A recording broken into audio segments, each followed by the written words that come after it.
மணிரத்னம் பாசத்துக்குரிய பாரதி ராஜா. உங்கள் பாசத்துக்குரிய பாரதி ராஜா எனக்கு ரொம்ப பிடிக்கும். பாரதி ராஜா படம் எனக்கு ரொம்ப பிடிக்கும். மணிரத்னம் படம் எனக்கு ரொம்ப பிடிக்கும்.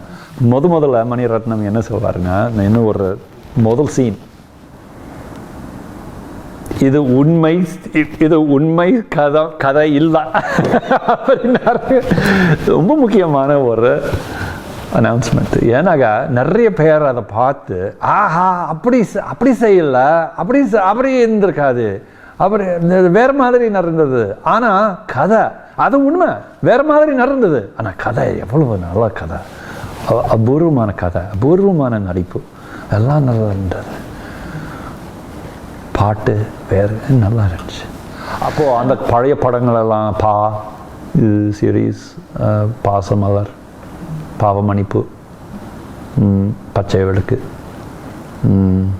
பாலும் பழமும், அதெல்லாம் அந்த பாட்டு எல்லாம் எனக்கு ரொம்ப பிடிக்கும். அந்த சினிமா டிரெக்ஷன்ஸ் எல்லாம் எவ்வளோ அழகாக இருந்தது. நடிப்பு சிவாஜி கணேசன் எல்லாம் எனக்கு ரொம்ப பிடிக்கும். பழைய படங்களெல்லாம், பழைய பாட்டும் ரொம்ப பிடிக்கும். கண்ணதாசன் பாட்டு எனக்கு ரொம்ப பிடிக்கும். டிஎம்எஸ் சமீபத்தில் மறைஞ்சு போனார். ஆனால் அந்த டிஎம்எஸ் ஒரு குரலும் ஒரு ரொம்ப, நான் ஏன் தமிழ் படிக்கிறேன்னு கேட்டிங்கனாக்கா டிஎம்எஸ் ஒரு குரலும் ஒரு ரொம்ப முக்கியமான காரணம். இப்போலாம் ரொம்ப படிக்கிறது கிடையாது. ஆனால் சல்மா படிப்பேன். சல்மா எனக்கு சமீபத்தில் சல்மா சில புத்தகங்கள் என் கையில் கொடுத்தாங்க. அதை உட்காந்து படித்தேன். எனக்கு ரொம்ப பிடிச்சிச்சு. சல்மாவோட வாழ்க்கை கதை ரொம்ப அபூர்வமாக இருக்குது. சல்மா ஒரு, அதாவது இலக்கிய பார்வை ரொம்ப அபூர்வமாக இருக்குதுன்னு நினைக்கிறேன். சமீபத்தில் சல்மாவோட கவிதைகள் மட்டும் படிச்சிருக்கேன்.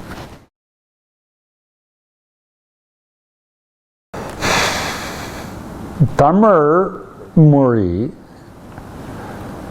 மொழி பேசுபவர்கள் 7 கோடி பேர் உலகத்தில். That is not a small number. Tamil ஒரு பெரிய மொழி. தமிழ் ஒரு பழமையான மொழி. தற்காலத்தில் நீங்கள் உதாரணம், தற்காலத்தில் நீங்கள் ஃப்ரான்ஸுக்கு போனீங்கன்னாக்கா, ரேடியோ கேட்டிங்கனாக்கா எந்த சதவீதம் ஃப்ரெஞ்சு பாட்டு கேட்க முடியும்? கம்மி. ஆக்சுவலாக இங்கிலீஷ் பாட்டு கேட்பாங்க. வேறு நாடுகளுக்கு போனீங்கன்னாக்கா தன்னோட சொந்த மொழியில் பாடுறது கிடையாது, வேறு மொழியில் பாடுவாங்க. ஆனால் தமிழ்நாட்டுக்கு போனீங்கன்னாக்கா எவ்வளவு க்ரியேட்டிவ் எனர்ஜி இருக்குது. எத்தனை பேர் எழுதுறாங்க கவிதை, சிறுகதை, நாவல்ஸ், பாட்டு. இட்ஸ் அ வெரி வைப்ரண்ட், ரொம்ப வளமுடைய மொழி தான் நினைக்கிறேன். இன்னொரு ஒன்று, அதாவது ஏன் இங்கிலீஷு கலந்து பேசுவாங்க, ஸ்டைலு. மெட்ராஸுக்கு போனீங்கன்னாக்கா எப்படி பேசுகிறாங்க, அந்த பசங்க எப்படி பேசுகிறாங்க அங்கே, அது ஒரு it's creative. Actually it's not impoverished, it's actually very creative. Why this கொலவெறிடி நீங்கள் கேட்டிருப்பீங்க. அதில் கேட்டிங்கனாக்கா ஏன் இங்கிலீஷை ஓன்லி இங்கிலீஷ் அப்படி ஒரு மொமெண்ட்டில் ஓன்லி இங்கிலீஷ் அப்படி சொன்னாங்க இல்லையா? ஏன் அப்படி அந்த ஏன் அவ்வளோ அத்தனை பேர் அப்படி மில்லியன்ஸ் ஆஃப் பீப்புள் அந்த வீடியோவை பார்த்தாங்க? ஏன்? Style. It's very creative actually. அதுவும் தமிழ் பாட்டு. இங்கிலீஷ் சேர்த்து பாடினாலும் அது ஒரு தமிழ் பாட்டு இல்லையா? இது ஒரு உலக மையமாக்கம் சம்பந்தமான விஷயம் இல்லையா? குளோபலைசேஷன் அது ஒரு காரணம் ஒன்று. ஆனால் குளோபலைசேஷனை மட்டும் இல்லாமல் எனக்கு அபூர்வமானது என்ன, அதாவது அப்பர் கிளாஸை தமிழ் இல்லிட்ரேட்டாக இருக்காங்க நிறைய பேருக்கு. இந்த மெட்ராஸுக்கு போனீங்கன்னாக்கா அப்படி தான் தோணுது. அதாவது எவ்வளோ அப்பர் கிளாஸாக போனீங்களோ அவ்வளவு தமிழில் எழுத படிக்க தெரியாமல் இருக்குது. லோவர் கிளாஸஸுக்கோ தமிழ் எழுத படிக்க திறமை இன்னும் இருக்குது. அது ரொம்ப, அதாவது ஒரு மொழி சமுதாயவியல் பார்வையில் அது ரொம்ப இன்ட்ரெஸ்டிங்கான விஷயம்.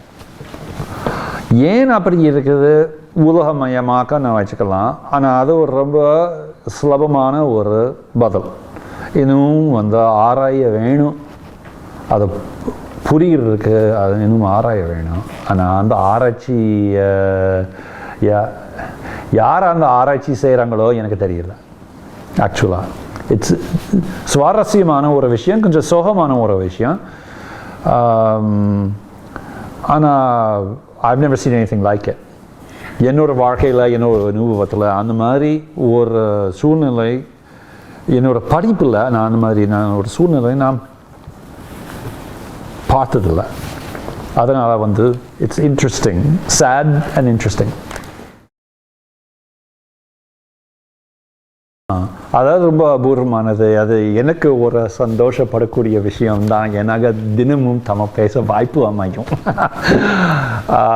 வாரத்துக்கு எப்படியாவது ஒரு தடவை கோமல விலாசுக்கு போவேன், பஃபலோ ரோடு. கோமல விலாசுக்கு போவேன், அங்கே உட்காந்து ஒரு சைவ சாப்பாடு ஒன்று சாப்பிடுவேன். அங்கே அதாவது பஃபலோ ரோடுக்கு போகும்போது எல்லாம், அதாவது மதுரை 1981 நைட்டில் சித்திரை வீதியில் எப்படி இருந்ததோ அப்படியே இருக்குது.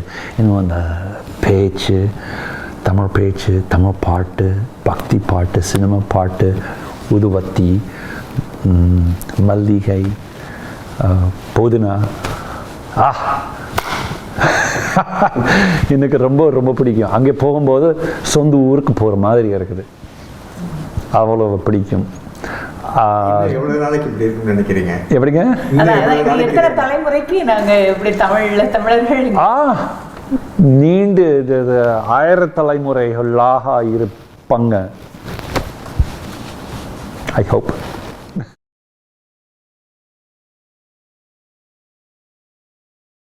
I do believe languages like Tamil will hold on for many, many generations, regardless of what becomes the prestige languages or the languages of commerce. Now, this isn't the first time in India that you've had a multilingual situation where you have what we call a superposed language, like Sanskrit, for instance, or Urdu, or Persian, or Telugu, you know. The idea that we'll all speak one language for all purposes is actually a very modern idea. Most of history has been, India in particular, and most everywhere in the world, has been polyglot. And not just polyglot, but you use different languages for different purposes. So 200 years ago, well, certainly even less than that, but if you wanted to sing, if you were a musician in Madras, you sang in Telugu, but you might write a letter in Tamil, and you might petition your rulers in English or Persian, right? If you're Muslim, you're going to be hearing Urdu. You're going to be worshiping in Urdu. You're going and Arabic. And so, I mean, the notion that we all must have one language and that one language must do all is actually a very modern idea. This is the unusual thing, actually. So that there will be multiple,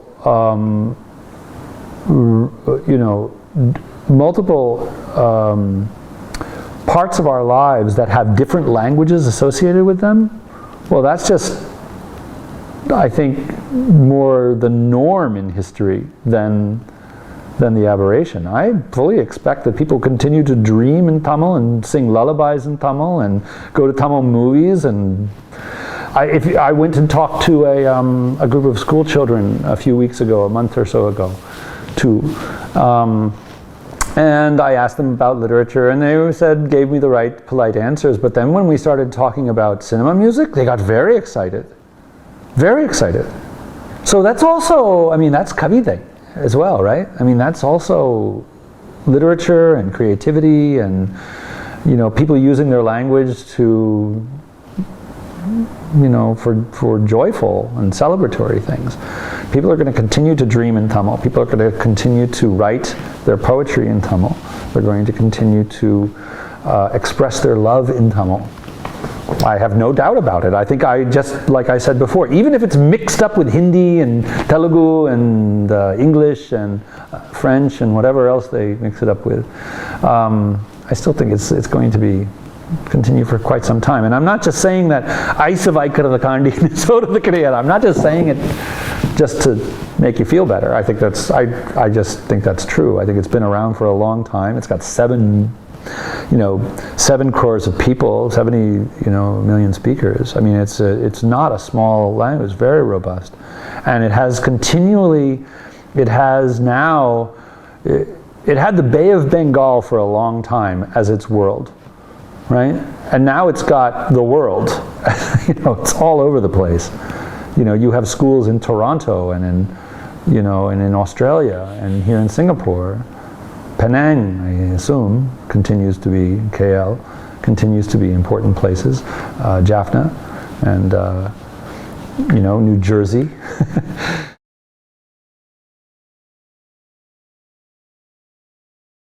Well, I think pride in language is certainly a key feature of Tamil culture, and that's not necessarily a bad thing. I don't think that's a bad thing at all. Well, I think there has been, certainly linguistic nationalism has been a very, very important part of 20th century Tamil experience. There's no question about that.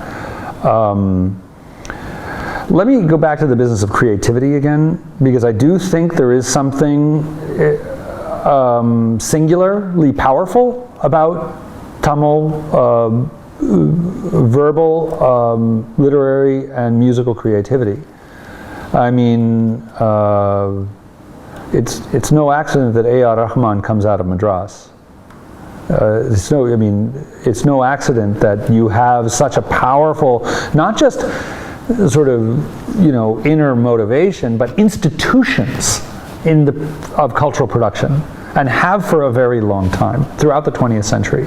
Very robust institutions of cultural production. In cinema, in particular, cinema sort of becomes the frame around which so much production is going on. And like I say, you go to other countries, you don't necessarily hear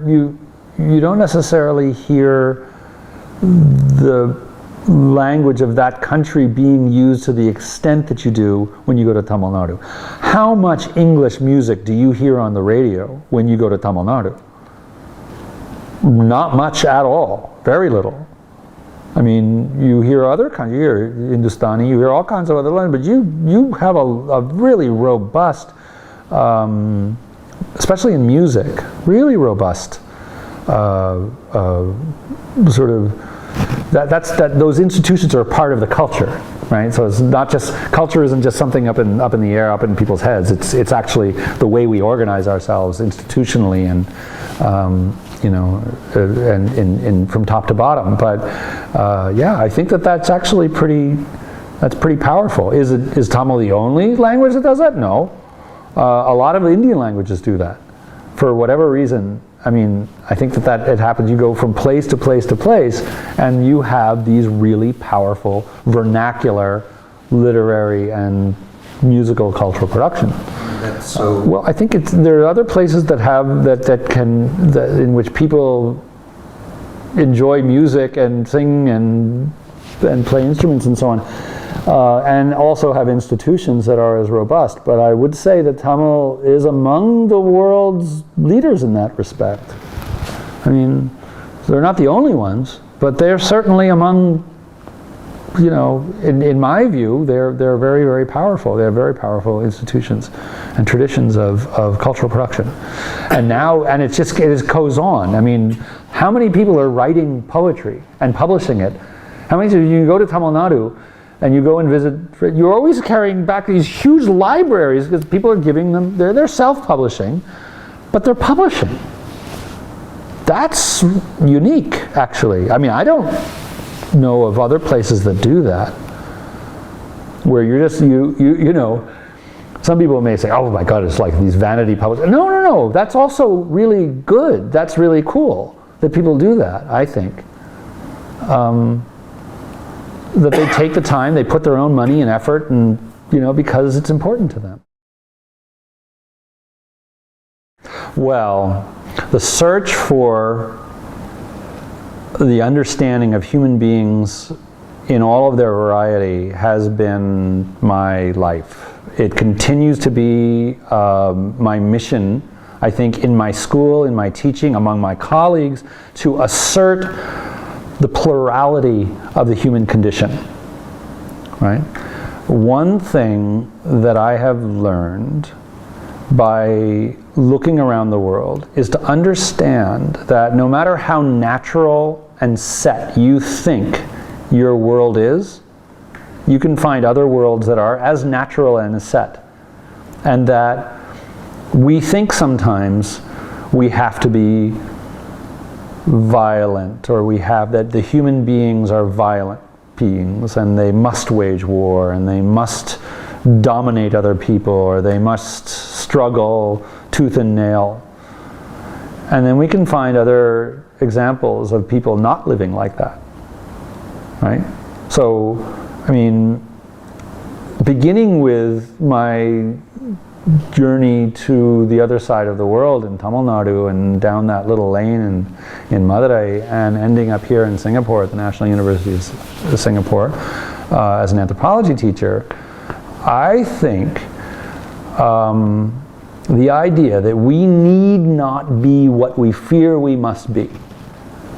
நாம எப்படி இருக்க வேணும்னு பயப்படுறோமோ அப்படி இருக்க தேவையில்லை. அது ஒரு கடமை கிடையாது, அது ஒரு சந்தோஷம். பாடும்போதெல்லாம் அதுவும் காக்கிறது இல்லையா? பாடும்போது அது சொன்னேன் வந்து அந்த ஸ்கூல் பசங்க கிட்ட வந்து, இது தமிழ் கற்றுக்கிறது ஒரு கடமை கிடையாது, ஒரு கஷ்டமும் கிடையாது. அதாவது சினிமா பார்க்கும்போதெல்லாம், சினிமா பாட்டு பாடும்போதெல்லாம் அதுவும் கற்றுக்கிறது, அதுவும் உங்கள் கடமை. Your duty is to enjoy your language. இவ்வளவு அருமையான இலக்கியம் இருக்கும்போது, ஒரு அருமையான இசை செல்வங்கள் எல்லாம் இருக்கும்போது,